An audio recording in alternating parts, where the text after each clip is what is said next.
and some people, I think, they make it a little bit too complicated. My method is awfully simple because I just don't want to have it too labor intensive. So turning over a compost heap every 2 weeks is just a bit much for me. And just from that place, I've realized, well, I actually don't need to do it, because the compost that I'm getting, maybe it's not as fast as what if you were turning it every 2 weeks, but it's still work. So I want to show you how simple it can be to make compost. It's an area in the vegetable garden where you can save a lot of money, because you will use everything out of your own garden. And if you have an average size garden and your vegetable garden isn't too big, then you don't need to buy in any additional materials to put in your compost heap. Sometimes if you have access to manure, that would be ideal. I mean, that is really nice, but I don't think it's always necessary. I think the things in the garden will be enough. So composting is really what would happen in nature anyways. The leaves will fall onto the ground, and any other kind of vegetation and stuff, and even, I suppose, little dead animals and things. Not that I want to put that in my compost heap, but all of those things start to decompose, and then the little earthworms come and they pull those things into the ground and help to decompose it, and then they enrich the soil that way. And all the other little bugs and microorganisms that are in nature, you can then emulate in your compost heap and create this little ecosystem. And that is sort of the foundation of having a no-dig bed. You would need to have the compost. So I want to show you today how I make my compost, and just show you it's really not that difficult, and it's not so much effort as some people make it out to be. Okay, so firstly you would need some kind of a container. I have these engine crates. This one is really old. I probably need to replace it. And so I've been using them for many years. And you could also even use pallets. If you bolt 4 pallets together, that should work as a container, and then you can unbolt one side and then move it into the next side. So if you had 3 bins, that would actually be ideal. So then you would have a bin where your fresh stuff is going in, then a bin which is at this level or this state. See, it's not completely composted yet. And then a bin where you would have your finished material, which is completely composted, like this one. Okay, so I'm going to move all of this into the bin next to it, and then I'm going to start again with completely fresh stuff into this compost bin, and I'll show you what we're going to do, what we put in, and how I do it. I'm first just going to have to move that out, just on the compost that is already done. So I've still got some big pieces and avo seeds and stuff that I'm going to throw into that bin. And this, yeah, if you dig a bit, there we go. You see now, this is the good stuff. It's actually a little bit too dry. We haven't had rain, and I had covered it, but then the chickens managed to get it uncovered. But if you wanted to test if your compost is too wet, you would squeeze it, and any water that comes out, then you just know, okay, that is just a little bit too wet.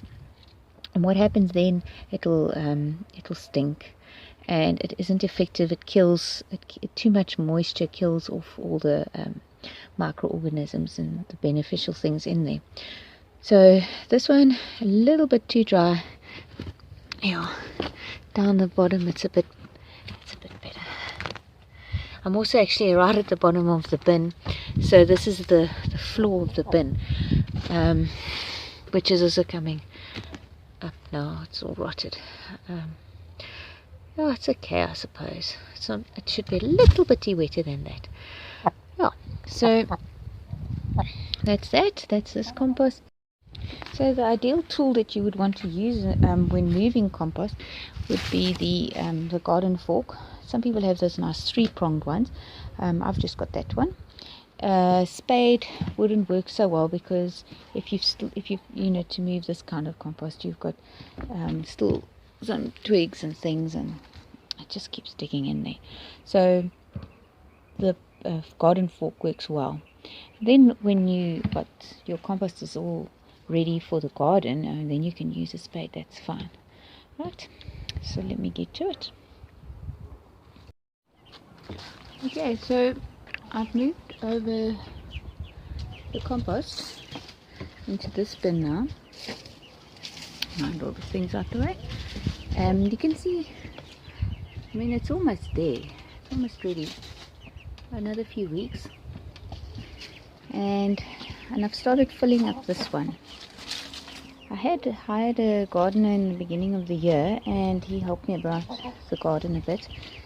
And then he did put some branches in at the bottom of this bin, which is the traditional way of doing things when you're doing a compost heap. But I found it quite annoying, because what happens is it sort of creates pockets, air pockets, and then it doesn't compost well.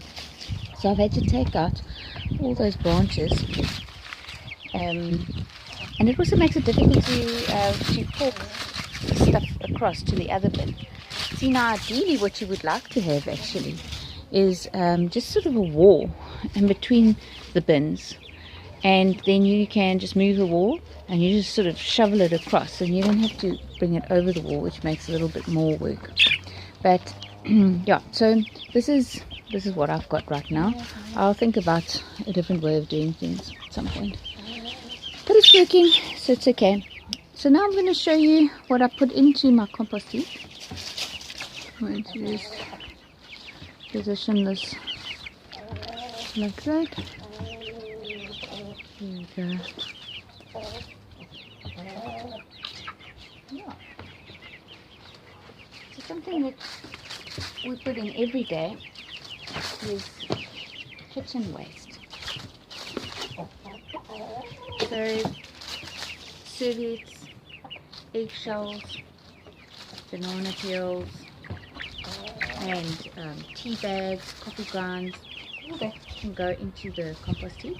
I also tried to keep it quite wet. This one isn't really wet. I'll pour in leftover tea and leftover coffee, just so that the heap gets more moisture.